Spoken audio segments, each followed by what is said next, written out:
सभी चिंतनशील बंधुओं को मेरा अभिवादन। मेरे चैनल अमृत विचार में एक बार फिर आप सभी का हार्दिक स्वागत है। आज अंतर्राष्ट्रीय योग दिवस है, इसलिए आज हम योग की चर्चा करेंगे। योग संस्कृत का शब्द है जिसका शाब्दिक अर्थ है जोड़ना या जुड़ना। योग शब्द युज धातु से निष्पन्न है जिसके तीन अर्थ होते हैं समाधि, संयोग और संयमन, जिसका व्युत्पत्ति लब्ध अर्थ है समाधि। व्यास जी ने भी कहा है कि योगः समाधि। योग की परंपरा अत्यंत प्राचीन है। ऐसा माना जाता है कि जब से सभ्यता प्रारंभ हुई है तभी से योग किया जा रहा है। वैदिक ऋषि मुनियों से ही योग का प्रारंभ माना जाता है। योग से संबंधित सबसे प्राचीन साक्ष्य सिंधु घाटी सभ्यता से प्राप्त वस्तुएं हैं, जिनकी शारीरिक मुद्राएं और आसन उस काल में योग के अस्तित्व के प्रत्यक्ष प्रमाण है। योग का वर्णन सर्वप्रथम वेदों में मिलता है और वेद सबसे प्राचीन साहित्य माने जाते हैं। वैदिक काल में एकाग्रता का विकास करने के लिए और सांसारिक कठिनाइयों को पार करने के लिए योगाभ्यास किया जाता था। इस काल में यज्ञ और योग का बहुत महत्व था। ब्रह्मचर्य आश्रम में वेदों की शिक्षा के साथ ही शस्त्र और योग की शिक्षा भी दी जाती थी। उपनिषदों, महाभारत और गीता में भी योग की चर्चा मिलती है। गीता में ज्ञान योग, भक्ति योग, कर्म योग और राजयोग का उल्लेख है। इस अवधि में योग श्वसन और मुद्रा संबंधी अभ्यास न होकर एक जीवन शैली बन गया था।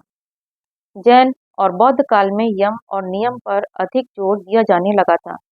योग के तीन अंग तप, स्वाध्याय और ईश्वर प्रणिधान का प्रचलन था। इसे योग क्रिया कहा जाता है।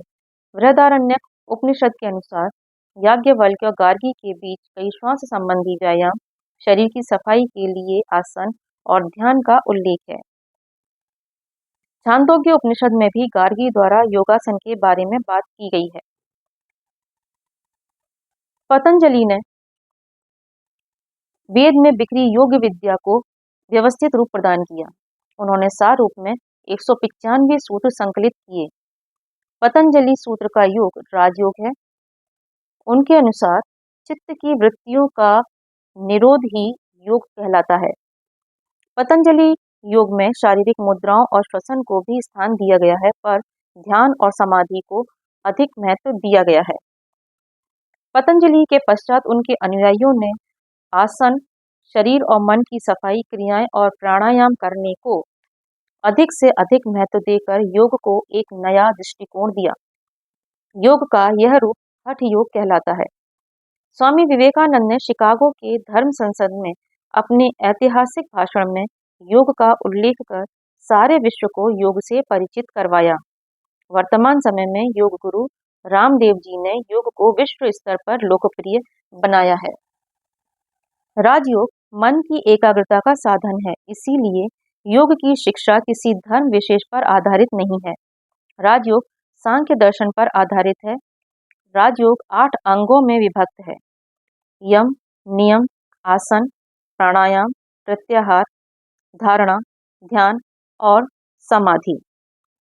आसन में मेरुदंड को सहज स्थिति में रखना आवश्यक है। सीधा बैठना, वक्ष, ग्रीवा और मस्तक सीधे और समुन्नत रहें। प्राणायाम के द्वारा जब मन का मैल धुल जाता है तभी मन ब्रह्म में स्थिर होता है। यह सब कुछ साधना पर निर्भर है। प्रत्यक्ष अनुभूति के बिना ये समझ में नहीं आती, अतः स्वयं अनुभव करना होगा, केवल दूसरों को सुनने से नहीं। इन सब साधनों का एकमात्र लक्ष्य या उद्देश्य आत्मा की मुक्ति है। इसके सिवा और कुछ भी हमारा प्रकृत लक्ष्य नहीं हो सकता। हम प्रकृति के स्वामी होंगे, गुलाम नहीं। शरीर या मन कभी भी हमारे स्वामी नहीं हो सकते। यह कभी न भूलें कि तन हमारा है, हम तन के नहीं। प्राणायाम कम से कम दिन में 2 बार करना चाहिए, ब्रह्म मुहूर्त और गोधूली बेला में, क्योंकि इस समय प्रकृति अपेक्षाकृत शांत रहती है, जो मन की स्थिरता के लिए अनुकूल है। समाधि भी प्राणायाम की उच्च अवस्था है। समाधि की सर्वोच्च अवस्था वह है जब हमें सत्य स्वरूप ब्रह्म के दर्शन होते हैं। मन को संयत करना कठिन कार्य है, क्योंकि मन तो सतत चंचल है। मन या इंद्रियों को वश में करना ही प्रत्याहार है और धारणा है, जिससे एकाग्रता की प्राप्ति संभव है। इस एकाग्रता की शक्ति को प्राप्त करना ही राजयोग का चरम लक्ष्य है। आत्मा का वेग बढ़ाकर किस प्रकार थोड़े समय में मुक्ति पाई जा सकती है, यही योग शास्त्र का लक्ष्य और उद्देश्य है। हठ योग का एकमात्र उद्देश्य है कि मनुष्य किस प्रकार स्वस्थ और दीर्घजीवी हो। इसकी क्रियाएं बहुत कठिन है, जिसे एक दिन में सीखना संभव नहीं है। इससे सिर्फ दैहिक उन्नति ही संभव है, आध्यात्मिक उन्नति नहीं। वर्तमान योग हठ योग ही है। हठ योग में आसन, मुद्रा और प्राणायाम सम्मिलित हैं। वर्तमान समय में अपनी व्यस्त जीवन शैली के कारण लोग संतोष पाने के लिए योग करते हैं। योग से न केवल व्यक्ति का तनाव दूर होता है, बल्कि मन और मस्तिष्क को भी शांति मिलती है। योग बहुत ही लाभकारी है। योग न केवल हमारे मस्तिष्क को ही ताकत पहुंचाता है, शक्ति पहुंचाता है, बल्कि हमारी आत्मा को भी शुद्ध करता है।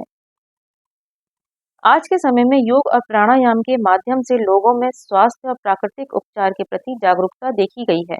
यह प्रमाणित भी हो चुका है कि योग शारीरिक, मानसिक, भावनात्मक और आध्यात्मिक आयामों में संतुलन स्थापित कर लाभ प्रदान करता है, जो उनके समग्र कल्याण में वृद्धि करता है और हम आत्मखोज, लचीलापन, करुणा और सकारात्मकता के मार्ग पर आगे बढ़ते हैं। योग के लाभ से आज पूरा विश्व अनभिज्ञ नहीं है। अगर आप इसका नियमित अभ्यास करते हैं तो इसके लाभ आपको बहुत अधिक देखने को मिलते हैं। धन्यवाद।